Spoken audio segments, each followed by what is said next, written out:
മോശക്കാരാക്കേണ്ട കാര്യം നമ്മൾ മനസ്സിലാക്കേണ്ട ഇന്ത്യ പണ്ട് ജനാധിപത്യം ഉണ്ടായിട്ടില്ല ഇന്ത്യയിൽ. നിങ്ങൾ ഈ പറയുന്ന എല്ലാ മതങ്ങളും സെയിമാണ്. ആകെ കുറച്ച് മാറ്റം വന്നത് ക്രിസ്ത്യാനിറ്റിക്ക് മാത്രമാണ്. അതും അവർ മതം ഉപേക്ഷിച്ചതുകൊണ്ട്. മതത്തിൽ നിൽക്കുന്നവരെല്ലാവരും ഇപ്പം നിങ്ങൾ വിചാരിക്കുന്നത് ഹിന്ദുക്കളെല്ലാം നല്ല പുണ്യാളന്മാരെന്നാണ്. അല്ല, ഉദ്ദേശിക്കുന്നത് അല്ല, ഞാൻ പറയുന്നത് നമ്മുടെ ഈ മുസ്ലിംസിനെ മാത്രം അല്ല, ഞാൻ പറയുന്നത് മുസ്ലിങ്ങൾ മാത്രമാണ് കുഴപ്പം. അല്ല, നിങ്ങൾ പറയുന്നത് ഗോ മാതാവിൻ്റെ പേര് പറഞ്ഞ് ഉത്തരേന്ത്യയിൽ ആൾക്കാരെ തല്ലിക്കൊല്ലുന്നു. അത് എന്തിൻ്റെ പേരിലാണ്? ഇപ്പം ഹോളി ആഘോഷിച്ചു. എന്തുമാത്രം സ്ത്രീകളെയാണ് ഉപദ്രവിച്ചത് നിങ്ങൾ കണ്ടോ വീഡിയോസ്? ഹോളി ആഘോഷത്തിൻ്റെ പേര് ഞാൻ പറയുന്നത് നിങ്ങളിപ്പോൾ ചർച്ച ചെയ്യേണ്ട അതൊക്കെ അല്ല, ഞാൻ പറയുന്നത് ബൈക്ക് തരാം. നമ്മളുടെ ഇവിടുത്തെ ടോപ്പിക് എന്ന് പറഞ്ഞാൽ ഈ സൈക്കോപാത്തുകൾ സൃഷ്ടിക്കുന്ന യുദ്ധങ്ങൾ എന്നുള്ള രീതിയാണ്. യുദ്ധത്തിന് നൈതികമായ ഒരു വശമുണ്ട്, അതുപോലെ തന്നെ രാഷ്ട്രീയ വശമുണ്ട്. അതുപോലെ തന്നെ ഈ പറഞ്ഞ മാതിരി നമ്മുടെ വിഷയത്തിൽ കാണിച്ചിരിക്കുന്നത് മാതിരി സൈക്കോപാത്തിക്കുകളായിട്ടുള്ള ലീഡേഴ്സിൻ്റെ ഒരു നിയന്ത്രണത്തിലുള്ള ഒരു ലോകക്രമത്തിൽ ഇത് സംഭവിക്കുന്നുണ്ട്. എല്ലാ യുദ്ധങ്ങളും ഒരേ പാറ്റേണിൽ സംഭവിക്കുന്നില്ല. യുദ്ധത്തിൻ്റെ പാറ്റേണുകൾ അല്ലെങ്കിൽ അതിൻ്റെ ലക്ഷ്യങ്ങൾ, അതിൻ്റെ തലങ്ങൾ പലതരത്തിലുണ്ട്.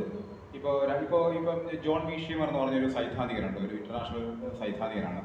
അദ്ദേഹത്തിൻ്റെ ഒരു തിയറി ഉണ്ട്. ഇപ്പോൾ നമ്മൾ ഈ തിയറി ഉപയോഗിക്കുന്നത് ഈ ലോകത്തിന് മനസ്സിലാക്കാൻ വേണ്ടിയിട്ടാണ് നമ്മൾ തിയറി ഉപയോഗിക്കുന്നത്. അപ്പം പലതരം തിയറികൾ, ഇപ്പോൾ സയൻസിലെ തിയറി ആകട്ടെ, രാഷ്ട്രീയ തിയറികളുണ്ട്. അപ്പം അതിലൊരു തിയറിയാണ് ഈ കമ്മ്യൂണിസം എന്ന് പറയുന്നത്. കമ്മ്യൂണിസം ലോകത്തിന് ആ രീതിയിലാണ് ഡിഫൈൻ ചെയ്തത്. ഇങ്ങനെ തൊഴിലാളി വർഗം, മുതലാളി വർഗം, ആ രീതിയിൽ ഒരു ലോകത്തിനെ മനസ്സിലാക്കാനാണ് ശ്രമിച്ചത്. നമ്മുടെ മനുഷ്യ സമൂഹത്തിന് മനസ്സിലാക്കാൻ ശ്രമിച്ചു.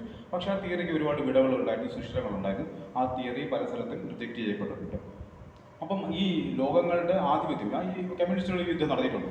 അവർ നല്ല ഫലത്തിന് വേണ്ടി എന്നാണ് അവരുടെ ആ യുദ്ധങ്ങൾക്ക് അവർ കാരണമായിട്ട് പറഞ്ഞത്. നല്ല ഒരു മാറ്റം കൊണ്ടുവരാനാണ് അവർ രക്തരൂക്ഷിതമായ യുദ്ധങ്ങൾ നടത്തിയത്. നമുക്കറിയാം അവരുടെ ഉദ്ദേശശുദ്ധി നമുക്ക് ഒരുപക്ഷെ സമ്മതിച്ചു കൊടുത്താൽ പോലും ആ യുദ്ധങ്ങൾ അങ്ങനെ ആയിരുന്നില്ല, അനന്തരഫലവും അങ്ങനെ തന്നെ ആയിരുന്നില്ല. അപ്പോൾ എല്ലാ യുദ്ധങ്ങളും ഈ പറഞ്ഞതുപോലെ സൈക്കോപാത്തിക്കുകളായിട്ടുള്ള ഒരു ലോകത്തിൻ്റെ ഒരു ഉറവിടത്തിൽ നിന്നല്ല വരുന്നത്. പക്ഷേ ആധുനിക ലോകത്തിൽ പല യുദ്ധങ്ങളും സൈക്കോപാത്തിക്കുകളായിട്ടുള്ള നേതാക്കന്മാരുടെ സൃഷ്ടിയാണ്. നമ്മൾ ഈ ട്രംപിൻ്റെ തന്നെ ഒരു ഉദാഹരണം നമുക്ക് പറയാവുന്നതേ ഉള്ളൂ. ട്രംപ്, പുതിൻ, ഈ ഇത്തരം നേതാക്കന്മാരുടെ ഒരു ഉദാഹരണം നമുക്ക് പറയാം. പക്ഷേ അതിന് വേറൊരു കാര്യമുണ്ട്.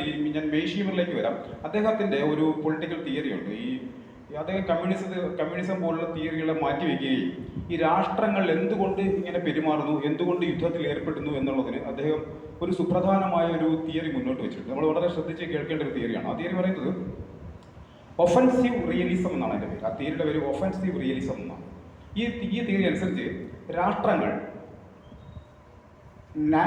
Nations naturally try to dominate their power, dominate their region and maximize their power, because they know that there is no centralized international political system to protect them. അതായത് അന്തർദേശീയ തലത്തിൽ തന്നെ രാഷ്ട്രങ്ങളെ പ്രൊട്ടക്റ്റ് ചെയ്യുന്ന ഒരു കേന്ദ്രീകൃത വ്യവസ്ഥ ഇല്ലാത്തതുകൊണ്ട് ആ രംഗം ഒഴിഞ്ഞു കിടക്കുകയാണ്, അല്ലെങ്കിൽ അതിനകത്ത് അരാജകത്വമുണ്ട്. അതുകൊണ്ട് രാഷ്ട്രങ്ങൾ എന്ത് ചെയ്യും? സ്വന്തം നിലയ്ക്ക് അവരുടെ താല്പര്യങ്ങൾ സംരക്ഷിക്കാൻ വേണ്ടി അവർ ഡോമിനേഷന് വേണ്ടി, ആധിപത്യത്തിന് വേണ്ടി ശ്രമിക്കും.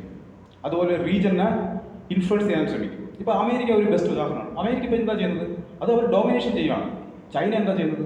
ചൈനയ്ക്ക് ഇന്ത്യ വിരുദ്ധ താല്പര്യങ്ങളുണ്ട്, അവരും ഇത് തന്നെയാണ്. അപ്പോൾ ഈ തിയറി നമ്മൾ മനസ്സിൽ വെച്ചുകൊണ്ട് മനസ്സിലാക്കി ഇതൊരു ഒഫൻസീവ് റിയലിസം എന്നുള്ള തിയറി ഇപ്പോൾ ചർച്ച ചെയ്യപ്പെടുന്നൊരു തിയറിയാണ്. ഞാൻ വീണ്ടും നമ്മുടെ അനിലേക്ക് പോകാം.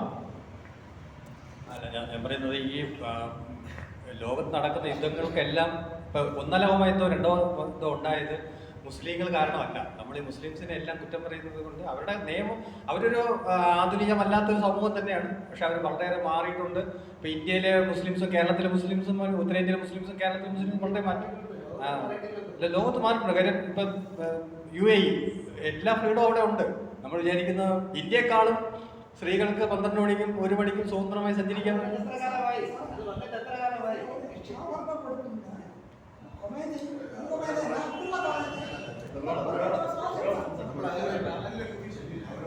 ഞാൻ പറയുന്നത്, എനിക്കിതേ പറയാവുള്ളൂ. നമ്മൾ ഒരു സമൂഹത്തെ പൂർണ്ണമായിട്ടും അങ്ങനെ പറയണ്ട. എല്ലാ സമൂഹവും, മതപരമായ എല്ലാ സമൂഹവും മറ്റുള്ളവരെ നശിപ്പിക്കാനും വിഭവങ്ങൾ കവർന്നെടുക്കാനും ശ്രമിക്കുന്നവർ തന്നെയാണ്. അത് നമ്മൾ ഏത് മതമായിരുന്നാലും ഏത് ഗോത്രമായിരുന്നാലും ആ ഗോത്ര സംസ്കാരം ഉപേക്ഷിച്ചാൽ നമുക്ക് ഈ യുദ്ധങ്ങളിൽ നിന്നെല്ലാം രക്ഷപ്പെടാൻ പറ്റത്തുള്ളൂ. ഞാൻ അടുത്ത